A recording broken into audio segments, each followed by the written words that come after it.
Hello everyone, once again welcome back on your YouTube channel Real Concept।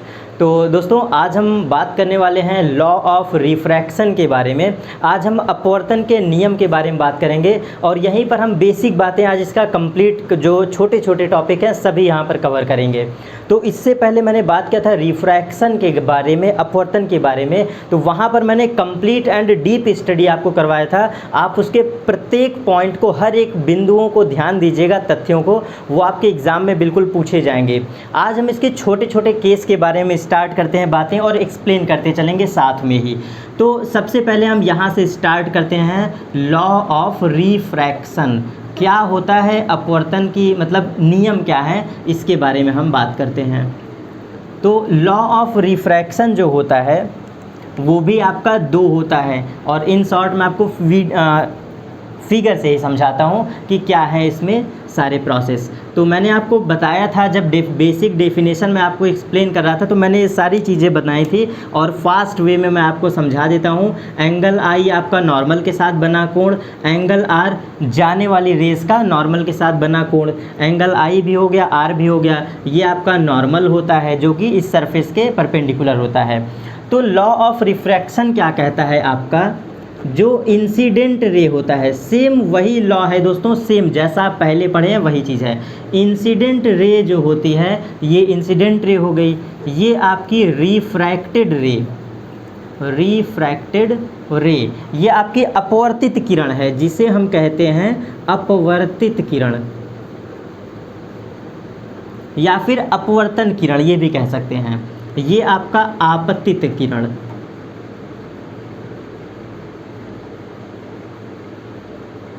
ये इतनी बातें, और इस पॉइंट को हम क्या कहते हैं, आपतन बिंदु। जहाँ पर भी ये रेज टच करती है किसको, लिमिटिंग लाइन को, उस पॉइंट को हम कहते हैं आपतन बिंदु। इसको कहते हैं point of incident, point of incident. यहाँ पर देखिए फर्स्ट लॉ क्या है। अब हम बात करते हैं इसका लॉ ऑफ रिफ्लेक्शन का, जो फर्स्ट लॉ है। इसका पहला नियम ये कहता है कि आपतित किरण और आपतन बिंदु और एवं साथ में अपवर्तित किरण, ये तीनों आपके एक ही तल में होने चाहिए या फिर एक ही सरफेस पर बिलोंग करने चाहिए। तो क्या हुआ, incident ray and point of incident and refracted रे belong also on same surface या फिर सेम प्लेन। तो ये आपका फर्स्ट लॉ होता है। ये तीनों बातें आपको ध्यान देना है, इंसिडेंट रे एंड उसके बाद point of incidence, point of incidence and उसके बाद और क्या है, रिफ्रैक्टेड रे, रिफ्रैक्टेड रे। ये तीनों चीज़ें आपकी सेम प्लेन पे बिलोंग करना चाहिए या फिर also lie on the same plane.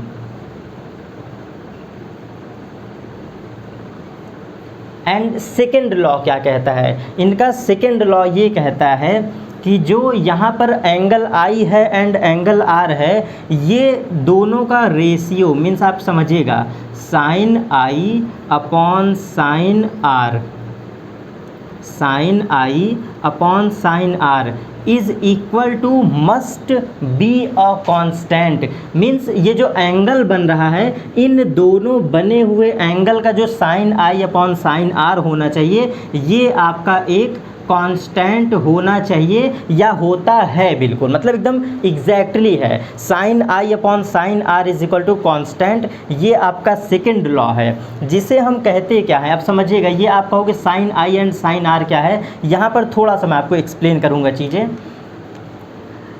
आपकी रेज जिस मीडियम से जिस भी मीडियम में जा रही है, मीन्स दो मीडियम में जो रेज जा रही है, वहाँ पर आपने किया क्या है, साइन का आई एंड साइन का R, this is equal to constant. ये आपका जो कांस्टेंट आ रहा है, इसी कांस्टेंट को हम ये भी कहते हैं, एक नियतांक जो वैल्यू आती है, इसको हम न्यूमेरिकल में यूज़ करते हैं एज अ रिफ्रैक्टिव इंडेक्स। क्या होता है रिफ्रैक्टिव इंडेक्स आगे एक्सप्लेन करूँगा। न्यूमेरिकल के दौरान हम लोग इसको यूज़ करते हैं एज अ रिफ्रैक्टिव इंडेक्स। और ये जो मैंने sine I upon sine R लिखा है, समझिएगा स्नेल्स लॉ जो कहता है वो ये है आपका sine I upon sine R is equal to constant, this is also constant. कहीं पर भी ये हम 2 मीडियम के लिए पढ़ते हैं, आप 10 मीडियम के बीच भी लगाओगे तो आप बस ध्यान क्या दो, जिस पहले मीडियम से दूसरे मीडियम में जा रहा है तो पहले एंगल में जो पहला माध्यम है वहाँ का बना आई एंड दूसरे मीडियम का आर, प्रत्येक किसी भी मीडियम में आप लगाते जाओगे sine I upon sine R, वो हमेशा नियतांक होगा। और इसी रूल को हम कहते हैं स्नेल्स लॉ, सिर्फ इसी चीज़ को हम कहते हैं स्नेल्स लॉ। और यहाँ पर मैं एक छोटा सा फॉर्मूला आपको एक्स्ट्रा बता दे रहा हूँ, जहाँ से आपके डायरेक्ट क्वेश्चन आते हैं वो मैं आपको एक्सप्लेन कर देता हूँ। स्नेल्स लॉ जो हमारा मेनली है, जो रियल में स्नेल्स लॉ है, ये तो आपके बुक्स में लिखा होता है, लेकिन रियल में आपका जो स्नेल्स लॉ है वो ये है कि साइन आई अपॉन V1, ये मैंने क्या लिखा है, साइन आई जो पहले मीडियम का है हम मान ले रहे हैं। और ये आप ध्यान दीजिएगा, वेलोसिटी फॉर एग्जांपल वहाँ का V1 है और जो दूसरा माध्यम है वहाँ पर वेलोसिटी V2 है। ये दूसरे माध्यम में वेलोसिटी, ये पहले माध्यम में वेलोसिटी। तो जो स्नेल्स लॉ है वो ये होता है sine I upon V1 this is equal to sine R upon V2। आपको ध्यान देना है, जहाँ का एंगल वहीं की वेलोसिटी, दोनों का रेशियो ये बराबर होता है sign R upon velocity V2। तो ये है आपका मेनली स्नेल्स लॉ, ये है। आपसे कोई पूछे तो एग्जैक्टली स्नेल्स लॉ ये कहता है, ये है आपका स्नेल का नियम। और ये मैंने क्यों बताया है, मे भी आपसे क्वेश्चन ज़रूर पूछ सकता है, वो वेलोसिटी गिवन कर दे तब हम कैसे नियम निकालेंगे। यहाँ से आप वेलोसिटी भी निकाल सकते हो और स्नेल्स लॉ की प्रूविंग भी आप यहाँ से सिद्ध कर सकते हो। तो ये लॉ आप याद रखिएगा इन टर्म्स ऑफ वेलोसिटी, जब हमें V1 एंड V2 गिवन हो। तो स्नेल्स लॉ मैंने आपको बता दिया, ये इनका सेकेंड लॉ है। अब हम आगे चलते हैं। इसके बाद आपको मैंने एक केस बताया था कि हम कब जानेंगे angle I is greater than R and angle R is less than I, मतलब क्या ये प्रोसेस था, इसके बारे में बिल्कुल मैं 3 फिगर बनाता हूँ और आपको बिल्कुल क्लियर कर देता हूँ। तो हमारा पहला फिगर है,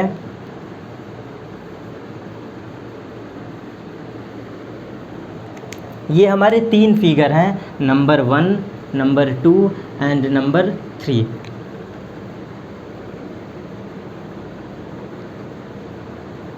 ये आपको दिख रहा है, बिल्कुल फिगर से क्लियर है। जब प्रकाश विरल से सघन में जाती है तो अभिलंब की ओर झुक जाता है, रेज जो होती हैं वो शिफ्ट कर जाती हैं टूवर्ड्स नॉर्मल। यहाँ पे क्लियरली दिख रहा है रेयरर टू डेंसर जा रहा है और शिफ्ट कर गए नॉर्मल की तरफ। यहाँ पर क्या हो रहा है, जो रेज हैं वो ऑन द नॉर्मल पड़ी हैं, मीन्स जो रेज हैं वो ऑन द नॉर्मल हैं। और थर्ड केस आपका है जब रेज आपकी डेंसर टू रेयरर जा रही हो, मीन्स यहाँ पे मैं मान ले रहा हूँ सघन एंड ये है आपका विरल, ये मैं मान ले रहा हूँ आपका डेंसर मीडियम है एंड डेंसर टू आपकी कि रेज रेयरर जा रही हैं। तो इस केस में आपके क्या होंगे, तो तीनों केस में डिस्कस करता हूँ आपका। जब भी रेज विरल से सघन में जाएंगी, रेयरर टू डेंसर जाएंगी, always and always angle I greater than R होगा, ये हमेशा के लिए केस है। तो ये आपका केस फर्स्ट है। एंड ये केस क्या है, जब रेज हम नॉर्मल पर इंटर कराते हैं, मीन्स जो आपने लाइट डाला है वो सोर्स हमने नॉर्मल पर डाल दिया, तो इस केस में आप ध्यान से देखो, क्या आपने यहाँ पर कोई कोण बनाया, मीन्स इस शर्त में एंगल आई क्या है आपका, angle I is equal to 0 है, क्योंकि आई बनता क्या है, एंगल आई आपका नॉर्मल के साथ बना हुआ कोण होता है। तो क्या इस शर्त में कोई आई है, नहीं है। तो यहाँ से जब आई इज इक्वल टू हम 0 कर देते हैं तो आपका जो आर होता है वो भी आपका क्या कर जाता है, 0 डिग्री। मीन्स अगर हम कभी भी नॉर्मल पर रेज को डालते हैं तो ये रेज बिना विक्षेपित हुए, बिना डिफ्लेक्ट हुए जिस पाथ पर आती हैं और उसी पाथ पर वो निकल कर चली जाती हैं। तो ये बस केस आप याद रखिएगा, जब हम आई बराबर 0 रखते हैं, मीन्स हमने नॉर्मल पर अगर इंटर किया, उस शर्त में रेज बिना डिफ्लेक्ट हुए उसी पाथ पर सीधे चली जाती हैं। ये केस केस सेकंड था। और थर्ड केस है अगर रेज डेंसर टू रेयरर जाती हैं, तो आपको पता है यहाँ पर मैं थोड़ा सा डिफरेंट बात बताता हूँ। यहाँ पर डेंसर टू रेयरर जा रही है, अब की मैंने उल्टा प्रोसेस कर दिया, तो यहाँ पर बना कोण एंगल आई होगा और यहाँ पर बना कोण आर हो जाएगा। आपको पता है कि जहाँ पर रेज आती हैं वहाँ का कोण हम आई लेते हैं, और जहाँ पर रेज जाती हैं एट लास्ट वहाँ पर आर लेते हैं। तो यहाँ पर भी आप केस को ध्यान से देखेंगे तो ये केस कह क्या रहा है, जो रूल कहता है अपवर्तन का, जब सघन से विरल जाती है तो रेज दूर हट जाती है। और फिगर में आपको क्लियरली दिख रहा है कि एंगल आई आपका छोटा है और एंगल आर आपका बड़ा है। तो डेंसर टू रेयरर के केस में एंगल आर हमेशा बड़ा होगा, ऑलवेज बड़ा होगा, ये आपका शर्त है। तो ये 3 केस थे, 3 शर्त थे जो आपके मैक्सिमम हो सकते हैं यहाँ पर। अब इसके बाद हम बात करेंगे थोड़ा सा वेलोसिटी के फैक्टर पर। यहीं पर मैं थोड़ा सा आपको वेलोसिटी का भी फैक्टर डिस्कस कर देता हूँ। अगर रेज आपकी सघन से विरल में जा रही है और रेज विरल से सघन में जा रही है, पहला केस डिस्कस कर लेते हैं, विरल से सघन में अगर ये केस है तो यहाँ पर मैक्सिमम क्या हो सकता है, बिल्कुल ये पॉइंट मोस्ट इम्पॉर्टेंट है, मैं स्टार भी लगा दे रहा हूँ, ये याद रखिएगा। अगर रेज विरल से सघन में जा रही है ना, तो ये डेंसर मीडियम है, मीन्स डेंस मीडियम है, तो वहाँ पर क्या होगा, वेलोसिटी घट जाएगी। मीन्स आपका मैं फॉर एग्जांपल यहाँ पे कह सकता हूँ कि वेग आपका क्या होता है, घट जाता है। और वेग जब घट जाता है तो 100% है कि जो उस लाइट की वेवलेंथ होगी, तरंग दैर्ध्य होगी, ये भी आपकी घट जाती है। जब रेज विरल से सघन में जाएंगी, rarer to denser, rarer to denser, उस शर्त में वेलोसिटी डिक्रीज़ कर जाती हैं एंड वेवलेंथ भी डिक्रीज़ कर जाती हैं। लेकिन जो फ्रीक्वेंसी होती है, जो आवृत्ति होती है, ये कभी नहीं बदलता है। ये हर केस में फ्रीक्वेंसी लाइट की कभी भी चेंज नहीं होती है, ये आप याद रखिएगा। रेज कहीं भी चली जाए, चाहे परावर्तन हो, चाहे अपवर्तन हो, चाहे दुनिया का कोई प्रोसेस हो, वहाँ पर इस लाइट में, ऑप्टिक्स के केस में फ्रीक्वेंसी कभी नहीं चेंज होती है, चाहे आप जो प्रोसेस करा लो। तो ये पॉइंट आपका केस फर्स्ट था। एंड सेकंड केस हम डिस्कस कर लेते हैं, जब रेज आपकी सघन से विरल में जा रही हों। और जब रेज आपकी सघन से विरल में जाती हैं तो यहाँ पर होता क्या है,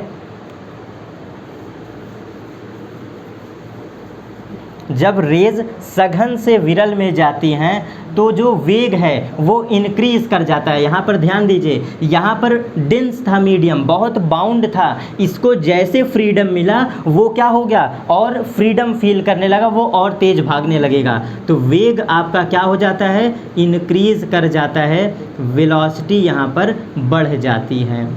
ठीक है, वेलोसिटी यहाँ पर आपका बढ़ जाती है, और वेलोसिटी बढ़ गया तो वेवलेंथ भी आपकी इंक्रीज़ कर जाएगी, तरंग दैर्ध्य भी आपकी बढ़ जाती है। और यहाँ पर भी वही केस है, आवृत्ति आपकी कभी भी नहीं बदलेगी, फ्रीक्वेंसी, ये केस ही याद रखिएगा। आपसे यही पूछ लेता है कि क्या चीज़ इंक्रीज़ होगी क्या नहीं, तो आवृत्ति कभी नहीं बदलती है। तो ये इसका सेकंड केस था। ये इतनी छोटी बातें इसमें थी, तो आपको ये याद रखना है। अब हम बात करते हैं थोड़ा सा अपवर्तन कोण के बारे में, क्या होता है अपवर्तन कोण, एंड थोड़ा सा फिर यहाँ पर हम डिस्कस करेंगे क्रांतिक कोण के बारे में। पहले आपको एक्सप्लेन कर दूं कि अपवर्तन कोण क्या होता है, क्योंकि उससे डायरेक्ट कोरिलेट है आपका क्रांतिक कोण। तो ये जो मैंने बातें बताया है कि जब रेज विरल से सघन जाते हैं तब क्या होता है, क्या चीज़ें बदलती हैं क्या नहीं बदलती हैं, ये केस आपको याद रखना है। अब हम बात करने वाले हैं क्रांतिक कोण के बारे में। क्या होता है क्रिटिकल एंगल, क्रांतिक कोण, इसके बारे में हम बात करेंगे, जिसे हम कहते हैं क्रिटिकल एंगल। तो पहले आप समझ लीजिएगा क्रिटिकल एंगल अगर आप पढ़ना चाह रहे तो बस एक चीज़ समझ लीजिए कि एंगल आर क्या होता है। आपको पता है मैंने आर कहाँ पर बनाया था, जो अपवर्तन कोण होता है वो आपका दूसरे मीडियम में, मीन्स जो भी आपका दूसरा मीडियम होगा वहाँ का बना हुआ ये कोण होता है।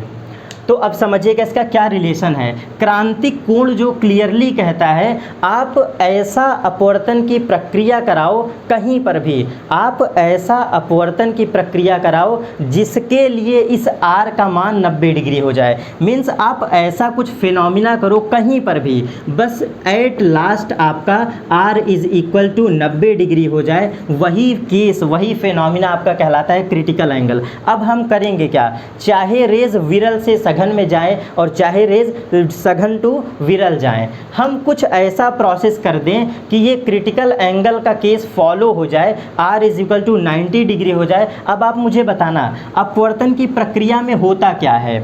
आप रेज को जब ले आते हो तो रेज आती हैं, ये बेंड कर जाती हैं। अपवर्तन की घटना क्या कहती है, लाइट का मुड़ जाना। आप इसको मोड़ते जाओ मोड़ते जाओ मोड़ते जाओ, हो सकता है कोई तो एक ऐसा केस होगा जिस आई के लिए, मीन्स आई का कोई तो ऐसा मान होगा जिसके लिए आपका आर का मान क्या हो जाए 90 डिग्री। बस उसी शर्त में आप ठहर जाना, वही केस आपका कहलाएगा क्रिटिकल एंगल। जो आपने आई का मान रखा था जिसके लिए आर 90 हो जाए, यही कहलाता है क्रांतिक कोण। अब मैं इसको पूरा कंप्लीट स्टडी करके आपको बताता हूं कि क्रांतिक कोण की परिभाषा क्या कहती है। अपवर्तन की ऐसी प्रक्रिया जिसके दौरान इस अपवर्तन कोण का मान 90 डिग्री हो जाए, वही प्रोसेस वही प्रक्रिया कहलाता है क्रांतिक कोण। और वहाँ पर बना हुआ जो इनिशियल एंगल है, ये एंगल आई, इसी कोण को हम कहते हैं आपतन कोण। तो वह आपतन कोण का मान जिसके लिए अपवर्तन कोण का मान 90 डिग्री हो जाए, वही प्रक्रिया वही कोण कहलाता है क्रांतिक कोण। तो ये आपको क्रिटिकल एंगल के बारे में मैंने बातें बताया। तो इसका प्रोसेस क्या कहता है, ऐसा एंगल आई जिसके लिए आर आपका क्या हो 90 डिग्री हो जाए, तो ये क्रांतिक कोण आपका कहलाने लगेगा। और यहाँ पर भी छोटा सा आपको मैं एक केस एक्सप्लेन कर देता हूँ। हम डिस्कस कर रहे हैं क्रिटिकल एंगल के बारे में। ये क्रिटिकल एंगल सिर्फ और सिर्फ आपका बनता है जब भी रेज सघन से विरल में जाएं, इसके अलावा होगा ही नहीं। रेज का ये मस्ट कंडीशन है, सघन से विरल में जाना चाहिए डेंसर टू रेयरर। अगर आपने उल्टा प्रोसेस कर दिया तो वहाँ पर क्रिटिकल एंगल नहीं बनेगा। तो डेंसर टू रेयरर होता है आपका ये केस, ये कंडीशन है। सिर्फ और सिर्फ क्रांतिक कोण वहीं बनेगा जब रेज सघन से विरल में जा रहे हैं। और मैंने आपको क्या बताया है, एंगल आई का ऐसा मान, वो हम एक्स मान ले रहे हैं, मीन्स क्वेश्चन मार्क मैंने बनाया है, एंगल आई का ऐसा मान जिसके लिए R is equal to 90 degree हो जाए। अब इसकी हम स्टडी कर लेते हैं। मान लेते हैं कोई डिफरेंट दो मीडियम है जहाँ पर रेज सघन से विरल में जा रही है। अब समझिएगा, सघन से विरल में मैंने आपको केस बताया था, एंगल आई आपका ये हो गया एंड एंगल आर आपका ये हो गया। ये है denser, D for denser, R for rarer. Denser to rarer जाने पे यही केस होता है। आप यहीं पर स्नेल्स लॉ लगा दो। क्या लगाना है आपको स्नेल्स लॉ, आई का मान कुछ ऐसा रखो जिसके लिए, आई का मान कुछ ऐसा रखो जिसके लिए इस साइन आर का मान क्या हो जाए 90 डिग्री हो जाए, वही केस आपका क्या कहलाता है क्रिटिकल एंगल। तो ये जो लॉ मैंने बताया है, आई का ऐसा मान जिसके लिए आर का मान 90 डिग्री हो जाता है, यही आपका कहलाता है क्रांतिक कोण। और हम अप्लाइंग करेंगे क्या, स्नेल्स लॉ। तो यहाँ पर हुआ क्या है, अपवर्तन, ये क्रांतिक कोण में घटना क्या घटित हुई थी, r बराबर 90 डिग्री। अब मैं इसी फिगर को बस चेंज कर दे रहा हूँ, i का ऐसा मान जिसके लिए इस r का मान क्या हो जाए 90 डिग्री हो जाए। और ये केस देखिए, रे ऑफ लाइट आपकी डेंसर टू रेयरर आ रही है, और अब इस कोण को आप देखेंगे तो ये एंगल r बराबर 90 डिग्री हो गया है। यही केस आपका कहलाता है क्रांतिक कोण का शर्त, और ये आपका फिगर होता है फॉर क्रिटिकल एंगल। तो तो ये आपकी बातें थी। आप यहाँ पर अप्लाइंग कैसे करोगे वो आपको रूल ऐसे लगाना है, साइन आई का मान जो भी रखो जिसके लिए आर बराबर क्या हो जाए 90 डिग्री, वही आपका कहलाने लगेगा तुरंत क्रांतिक कोण।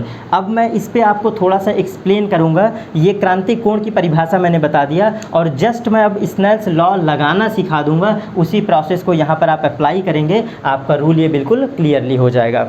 तो इसका मैं डेरिवेशन पहले आपको लिख दे रहा हूँ कि स्नेल्स लॉ में हम लगाते क्या हैं। जैसे आई का मैंने कोई मान रखा सी हो गया, वही एंगल क्रिटिकल एंगल कहलाता है। तो ये जो फॉर्मूला निकल के आता है यहाँ से sine C is equal to, ये निकल के आता है 1 टाइम्स 1/1 म्यू 2। कहोगे सर ये मैंने क्या लिख दिया है, ये जो मैंने फार्मूला लिखा है इसी फार्मूले को बस मैंने लिख दिया है विद रिस्पेक्ट टू जब लाइट आपकी पहले से दूसरे में जा रहा हो। यहाँ पे प्रोसेस क्या हुआ है, मीडियम आपका दूसरे से पहले में जा रहा हो। तो ये शर्त है आपका पहले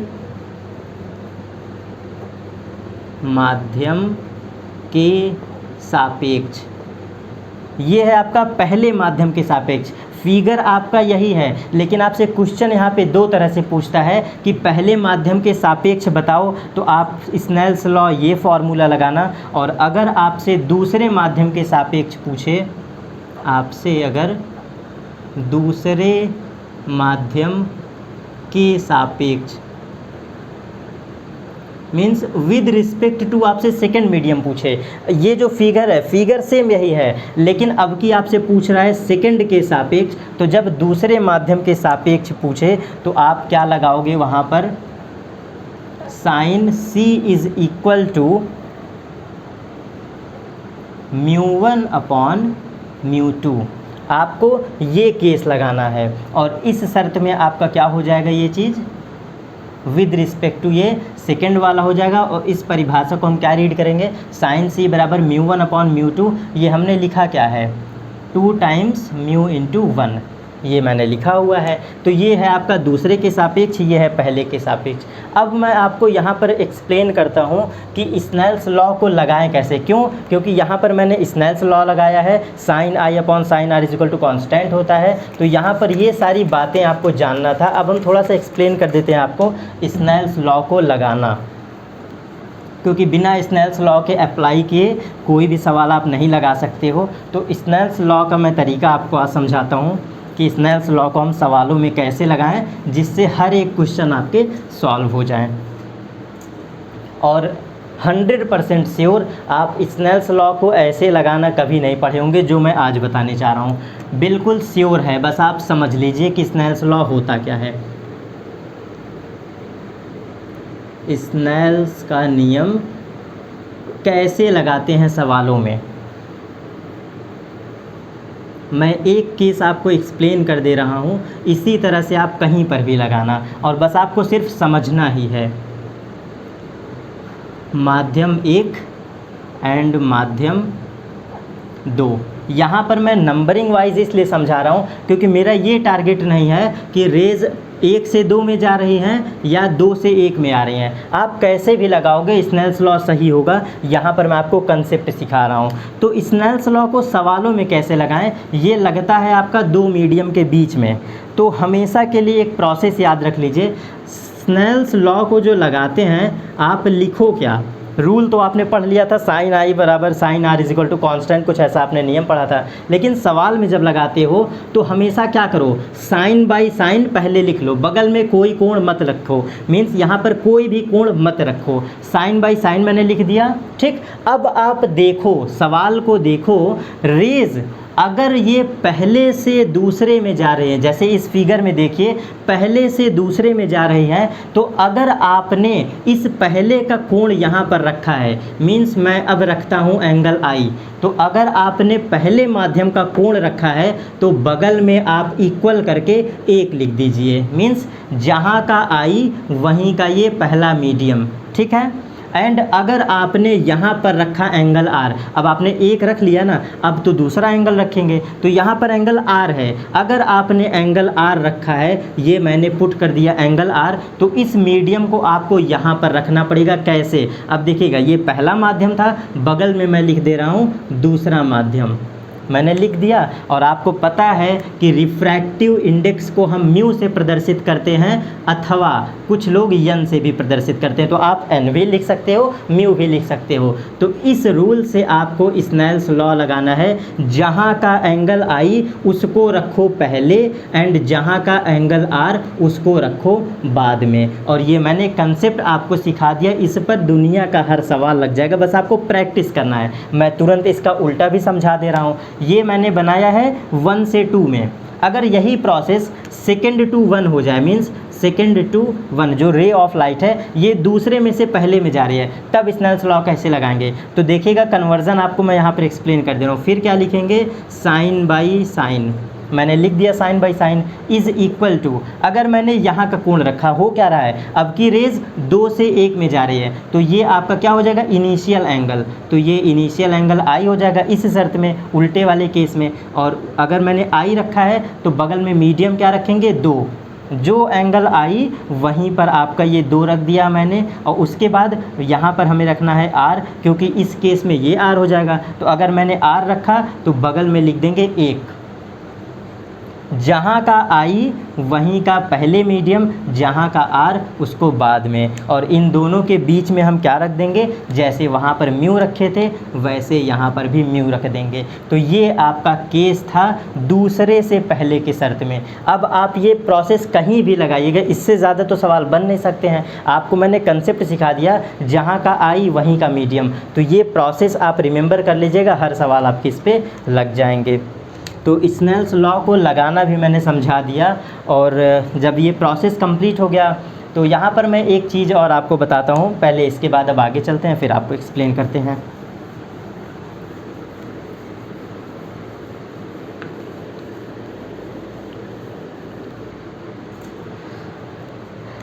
अब हम बात करते हैं, आपको मैंने रिलेशन बताया था कि sine I upon sine R is equal to कोई एक नियतांक आता है, और इसी नियतांक को हम एज अ न्यूमेरिकल यूज़ करते हैं कोई रिफ्रैक्टिव इंडेक्स कांस्टेंट म्यू और एन, कुछ भी आप यूज़ कर सकते हैं, चाहे म्यू लिखें चाहे एन। ये n होता क्या है? इन दोनों का जो नियतांक आता है वो कहलाता है आपका रिफ्रैक्टिव इंडेक्स, अपवर्तनांक कहलाता है। अब इसके बाद हम बात करते हैं इस अपवर्तनांक के बारे में। तो मैंने आपको एक्सप्लेन किया था, अगर यहाँ पे 1 है यहाँ पर 2 है, मैंने जस्ट अभी केस बताया था। तो बस मैं आज आपको समझाने वाला हूँ कि इस लाइन को कैसे लिखते हैं। अब यहाँ पर भी याद रख लीजिए, कभी भी अगर मैं लिखता हूँ ये 1 म्यू 2, तो इसको लिखने का प्रोसेस होता है म्यू 2 अपॉन म्यू 1। यहाँ पर कई बातें हैं, बाद वाला बटे पहले वाला, इस शब्द को लिखते हैं बाद वाला बटे पहले वाला। इसका मतलब क्या है? ये मैंने लिखा क्या है? ये इस भाषा को कहते हैं 1 विद रिस्पेक्ट टू 2। तो इसका मतलब क्या है? पहले का अपवर्तनांक विद रिस्पेक्ट टू दूसरा, इसे हम कहते हैं एंड 2 टाइम्स म्यू 1। इसका मतलब होता है दूसरे का विद रिस्पेक्ट टू पहला। ये चीज़ आपका शब्द कहता है। यहाँ पर मैं न्यूमेरिकल में बस आपको लिखना समझा रहा हूँ। ये लैंग्वेज दोस्तों बस आपको रिमेंबर नहीं रखना है, क्योंकि क्वेश्चन आपके इस पर नहीं पूछता है कि पहले के सापेक्ष दूसरे के सापेक्ष, लेकिन फिर भी मैं आपको बता दे रहा हूँ। यहाँ पर इसको क्या कहेंगे? दूसरे वाले का अपवर्तनांक है विद रिस्पेक्ट टू पहला, एंड यहाँ पर क्या है आपका? पहले वाले का विद रिस्पेक्ट टू दूसरा। ये है म्यू 2 अपॉन म्यू 1। लैंग्वेज याद रखिएगा, अगर ये लैंग्वेज लिखा है तो हम इसे कैसे रिप्रेजेंट करते हैं? Mu 2 upon mu 1। और अगर 2 म्यू 1 लिखा है तो इसे हम कहते हैं म्यू 1 अपॉन म्यू 2। हमेशा और हमेशा बाद वाला बटे पहले वाला लिखते हैं। तो ये लैंग्वेज भी मैं आपको, इसका मैं बेसिक लैंग्वेज जो ये पढ़ने वाले कन्फ्यूज़न है, ये मैं नोट्स आपको अवेलेबल करवा दूंगा। बाकी आप पॉज करके बैक करके सुन लीजिएगा वंस अगेन। तो ये छोटी बातें थी, इसमें आपको मैंने इतना चीज़ें बताया कि लिखते कैसे हैं एंड ये कांस्टेंट क्या होता है। जो sine I by sine R का नियतांक आता है वो एक रिफ्रैक्टिव इंडेक्स होता है। तो अब मैंने जब रिफ्रैक्टिव इंडेक्स भी बताया तो अब मैं इस पर बात करने वाला हूँ कि रिफ्रैक्टिव इंडेक्स अब होता क्या है। रिफ्रैक्टिव इंडेक्स क्या होता है, ये भी आपका टॉपिक है। इसे हम कहते हैं अपवर्तनांक। अपवर्तनांक, इस अपवर्तनांक को हम क्या कहते हैं, ये एक कांस्टेंट वैल्यू होती है। ये एक ऐसा नियतांक होता है जो किसी माध्यम के पार्टिकल्स को, मतलब कोई मीडियम है, कोई सराउंडिंग है, उसके वैल्यूज़ को बताता है कि वो है कैसा। ये बेसिकली आपका ये भौतिक गुण है, मीन्स किसी पार्टिकल का ये भौतिक गुण है, ये फिज़िकल नेचर है, जो कि डिपेंड करता है उसके इंटरनल बिहेवियर पर, इंटरनल स्ट्रक्चर पर। ये उसका इंटरनल प्रॉपर्टी है। मीन्स अगर आप समझते हो, मतलब आप ये समझते हो कि रिफ्रैक्टिव इंडेक्स के बारे में हम मतलब बहुत ज़्यादा कुछ स्टडी कर सकते हैं, तो ये वैसा नॉलेज नहीं देता है। ये रिफ्रैक्टिव इंडेक्स किसी भी पर्टिकुलर चीज़ का इंटरनल बिहेवियर है। वो है क्या, वो एक नियतांक होता है। अब कहोगे ये नियतांक क्या है, मैं आपको एक्सप्लेनेशन करता हूँ। जैसे फॉर एग्ज़ाम्पल हम एयर लेते हैं, इस एयर का रिफ्रैक्टिव इंडेक्स 1 होता है। अब ये कहाँ से आया, आई डोंट नो। इसको हम लोग हमेशा मानते हैं कि अगर हम एयर में कोई प्रक्रिया पढ़ रहे हैं तो वहाँ पर अगर मुझे अपवर्तनांक की ज़रूरत पड़ेगा तो हम 1 रखेंगे। ये आया कहाँ से, ये इसका इंटरनल बिहेवियर है। मीन्स इसके बारे में हम ज़्यादा नहीं आपको एक्सप्लेन कर सकते। ये 1 क्या है, ये कांस्टेंट वैल्यू है, और इसका जो नेचर होता है वो नेचर आपका इसका क्या है, वो इंटरनल बिहेवियर है। पार्टिकल है कैसा, पार्टिकल कब कैसा मूविंग करेगा, मीन्स उसका इंटरनल चीज़ें, स्ट्रक्चर क्या कैसे है, क्या वो टेम्परेचर पर डिपेंड करेगा, क्या वो प्रेशर पर डिपेंड करेगा। ये जो बातें होती हैं इंटरनल चीज़ें, मीन्स कोई बाहरी फैक्टर इसको प्रभावित कर पाएगा, या फिर हो सकता है मैक्सिमम टेम्परेचर पे क्या इसका नेचर बदल जाएगा। तो मतलब जो ये संभावनाएं हैं वो इस पर डिपेंड करता है। तो हमें इतना फैक्टर ना ध्यान दे करके बस हम डायरेक्टली क्या यूज़ करेंगे, एयर का जो रिफ्रैक्टिव इंडेक्स होता है वो 1 होता है। कहाँ से आया, ये बहुत फैक्टर पर डिपेंड करता है, जो कि उसका क्या होता है, इंटरनल स्ट्रक्चर या फिर फिजिकल बिहेवियर उसका कहलाता है। तो रिफ्रैक्टिव इंडेक्स आपका ये होता है। एंड और एग्जांपल, जैसे फॉर एग्जांपल हम ग्लास ले लेते हैं। ग्लास कांच को कहते हैं, और कांच का रिफ्रैक्टिव इंडेक्स क्या होता है, 4/3 होता है। इसी तरह मैं जल का ले लेता हूँ, जल का रिफ्रैक्टिव इंडेक्स 3/2। तो ये जो हम वैल्यू बताते हैं, जो ये नियतांक मैं बता रहा हूँ, मीन्स अगर आप वाटर देखते हो तो उसका इंटरनल जो स्ट्रक्चर है, मे बी ढेर सारे स्ट्रक्चर हैं, क्या फैक्टर है वो ढेर सारे हैं, लेकिन हम आखिर रिफ्रैक्टिव इंडेक्स क्या यूज़ करेंगे, तो आपका रिफ्रैक्टिव इंडेक्स ये होता है। ये क्या है, इस रिफ्रैक्टिव इंडेक्स की बेसिक प्रॉपर्टी है। इस जल के लिए अलग, कांच के लिए अलग, एयर के लिए अलग। तो ऐसे ढेर सारे आपके मीडियम्स होते हैं, उनके जो इंटरनल बिहेवियर होते हैं, इंटरनल स्ट्रक्चर होते हैं, उस पर बेस्ड होता है ये आपका रिफ्रैक्टिव इंडेक्स। और हम यूज़ क्या करते हैं, इन वैल्यूज़ को। तो ये रिफ्रैक्टिव इंडेक्स क्या है, ये एक इंटरनल प्रॉपर्टी है, बेसिक बिहेवियर है, जो कि इंटरनल स्ट्रक्चर वगैरह पर डिपेंड करता है। यहाँ से मैं एक बात और आपको मोस्ट इम्पॉर्टेंट बताता हूँ। कभी भी सवालों में जो आपको रिफ्रैक्टिव इंडेक्स दिया होता है, जो अपवर्तनांक का मान दिया होता है, जैसे मैंने बगल में लिखा है तो यहाँ पर एक्सप्लेन कर देता हूँ। जितने भी वैल्यू ये गिवन होते हैं, ये with respect to air given होते हैं। मतलब ये जो ग्लास है, ग्लास को हम G से रिप्रेजेंट करते हैं, इस वाटर को हम W से रिप्रेजेंट करते हैं। तो यहाँ पर देखिए मैं कह क्या रहा हूँ, G बराबर हमने लिखा है 4/3, ये वैल्यूज़ हैं। ये जो G आपका गिवन होता है, इसी चीज़ को हम लिख सकते हैं mu of G is equal to 4/3। जो मैंने कहा था कि sine I upon sine R में कांस्टेंट आता है, उसी नियतांक को हम म्यू कहते हैं या n कहते हैं। तो आपको गिवन क्या है, म्यू ऑफ G। अब मैं आपको यही बता रहा हूँ कि जितने भी अपवर्तनांक आपको गिवन होते हैं सवालों में, वो with respect to air given होता है। मीन्स वायु के सापेक्ष गिवन होता है। ये किसके सापेक्ष का गिवन होता है, वायु के सापेक्ष। तो अब आपका कंसेप्ट बिल्कुल क्लियर हो जाएगा। ये मतलब क्या है, जो आप पहले वाली चीज़ें लिखते हो वो विद रिस्पेक्ट टू कहता है। और हमें पता क्या है, ग्लास का वैल्यू गिवन है, तो हम क्या रीड करेंगे, जो ग्लास का अपवर्तनांक गिवन है वो with respect to air given है। तो हमेशा याद रखिएगा, जितनी भी वैल्यूज़ गिवन होती हैं वो विद रिस्पेक्ट टू एयर होता है। उसी तरह इसको मैं लिख सकता हूँ ANW, म्यू डब्लू बराबर ये क्या है 3/2, तो ये मैंने लिख दिया 3/2। तो ये चीज़ याद रखिएगा, जितने भी अपवर्तनांक गिवन होते हैं पारदर्शी अपवर्तनांक, वो आपके with respect to air given होता है। और यहाँ पर मैं आपको एक रिलेशन बताने वाला हूँ जो इसी प्रॉपर्टी पर, दोस्तों इंटरनल छोटी छोटी बातें हैं जो सभी फैक्टर पर डिपेंड हैं। अब यहाँ पर मैं एक क्वेश्चन आपको तुरंत समझा देता हूँ, छोटा सा, यहीं पर समझ लीजिए। मैंने आपको बताया AN/W बराबर 3/2 होता है, ठीक। ये फिक्स वैल्यू है, ये आपकी क्या है, फिक्स वैल्यू है। और इसे हम कहते हैं, A पहले लिखा है तो क्या पढ़ोगे आप, वायु के सापेक्ष, और बाद में क्या है, W है, तो ये W के क्या है, मतलब वाटर है, तो ये है क्या, जल का अपवर्तनांक, मतलब वाटर का रिफ्रैक्टिव इंडेक्स है किसके सापेक्ष में, वायु के सापेक्ष में। तो आप पढ़ोगे कैसे, जल का अपवर्तनांक विद रिस्पेक्ट टू एयर, ठीक। ये पूरी परिभाषा आपको ये कहता है। तो ये वायु के सापेक्ष है। यहाँ पर एक क्वेश्चन पूछ लेता है, आपसे कहेगा ये वायु के सापेक्ष गिवन है ना, आप मुझे जल के सापेक्ष बताओ, मीन्स जल के सापेक्ष बताओ।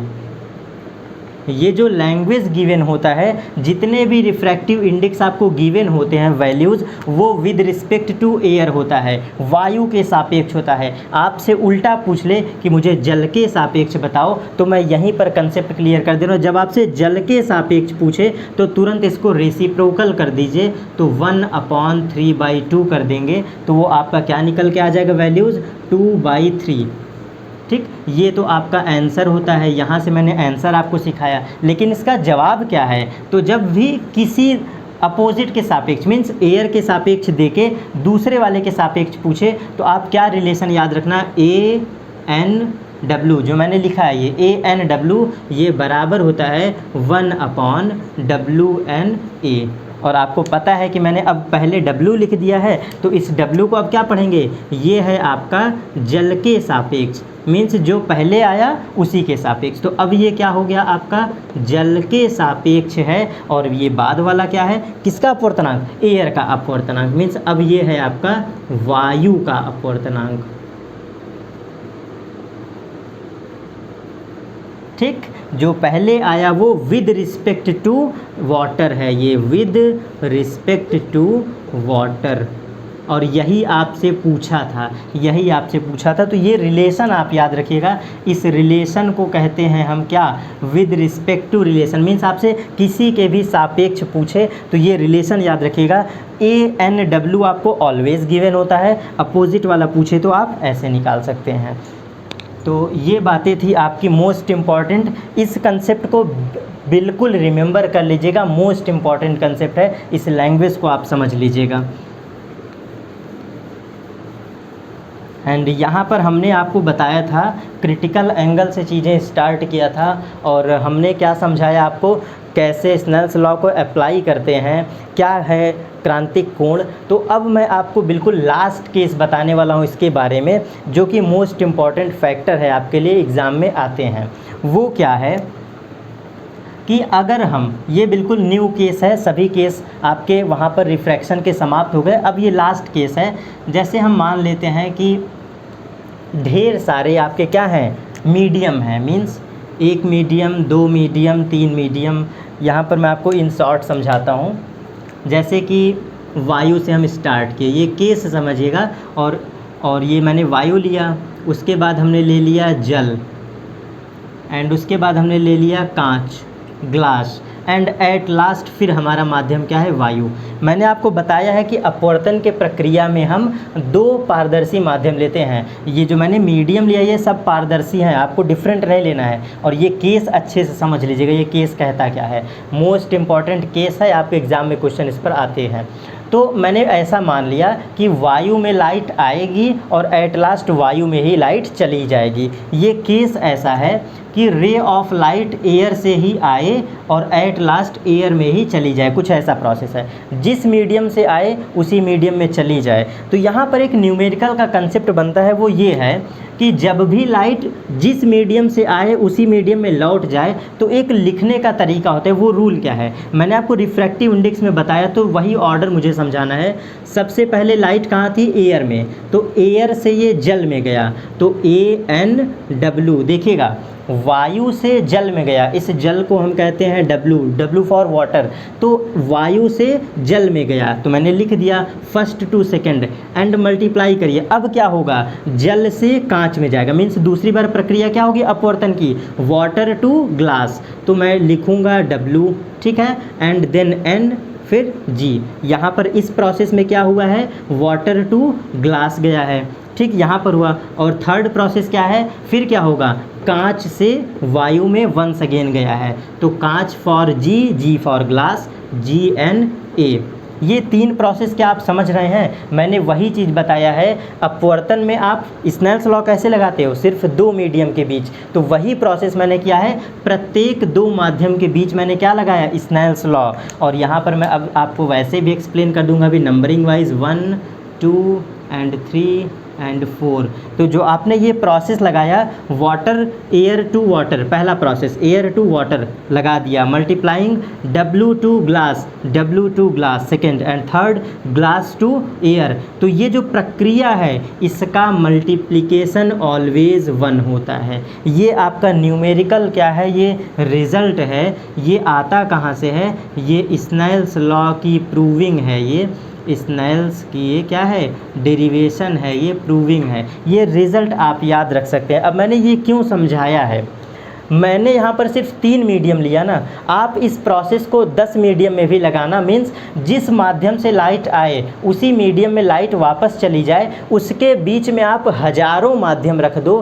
कैसा होना चाहिए, पारदर्शी माध्यम, उस शर्त में भी आपका ये प्रोसेस लगेगा। बस आप क्या करो, इसी प्रोसेस को फॉलो करो, मीन्स जहाँ से स्टार्ट करो वहीं पर ख़त्म कर दो। वायु से निकाले तो वायु में ही लाइट चली गई, तो उन सभी का जो मल्टीप्लिकेशन होता है वो 1 होता है। और मैंने जो परिभाषा समझाया आपको, ये with respect to air, with respect to water, फिर with respect to water, with respect to glass, यहीं से एक सवाल आपका बनता है इसी कंसेप्ट पर बेस्ड। तो ये प्रोसेस आप याद रखिएगा, इसका न्यूमेरिकल का मैं सीरीज़ जब ले आऊँगा तो वहाँ पर मैं आपको सवाल समझाऊँगा। ये रिज़ल्ट आप बस ऐसे याद रखिएगा, मैंने वायु से वायु में लिया है, आप कहीं से भी ले लो। एक और छोटा सा एग्जाम्पल समझा देता हूँ। फॉर एग्ज़ाम्पल मैं वाटर से स्टार्ट करता हूँ और वाटर में चली गई लाइट, तो वाटर से लाइट आया और वाटर में ही लाइट चली गई। बीच में मान लेते हैं कोई मीडियम आपका रहा होगा एयर, एंड इसके बाद आपका यहाँ पे रहा होगा कांच। ये भी समझ लीजिए ताकि कन्फ्यूज़न बिल्कुल भी आपके अंदर ना रहे। ये आपका है एयर, तो यहाँ पर भी सिंपल कंसेप्ट है, आप क्या लगाओगे, वाटर से लाइट स्टार्ट हुई, वाटर से एयर में गई, तो WNA, ठीक, मल्टीप्लाई, फिर क्या हुआ, एयर से ग्लास में, तो ANG for glass, and multiply by G से, फिर ग्लास से वाटर में, तो ग्लास से आपका वाटर में गया, तो ये इज़ इक्वल टू क्या हो जाएगा, 1 हो जाएगा। बस यही प्रोसेस मैंने क्या बोला, वाटर से आए और वाटर में चले जाए, तो ये प्रोसेस जो मैंने लगाया है इसका मल्टीप्लिकेशन क्या होगा, ऑलवेज 1 होगा। तो ये इतने केस थे आपके क्रिटिकल एंगल पर बेस्ड, मैंने बातें बताया। क्रिटिकल एंगल का मैं सवाल आपको लगवाऊंगा, एंड रिफ्रैक्शन का केस बताया, स्नेल्स लॉ कैसे लगाते हैं इसके बारे में मैंने बताया, और वेलोसिटी किस पर डिपेंड्स करते हैं, एवरीथिंग। ये केस आपके लिए मोस्ट इंपॉर्टेंट है। इसके बाद मैं आपके लिए 10 मिनट की एक शॉर्ट वीडियो लेकर आऊँगा दोस्तों, वहाँ पर आपके इस रिफ्रैक्शन पे एक केस और प्लेन मिरर का एक केस मैं कंप्लीट करके लाइट के पूरे लेंस के पहले के सारे टॉपिक मैं कंप्लीट कर चुका हूं। तो ये था दोस्तों हमारा आज का टॉपिक, फिर मिलते हैं अपने नेक्स्ट टॉपिक पर। Thank you to all of you.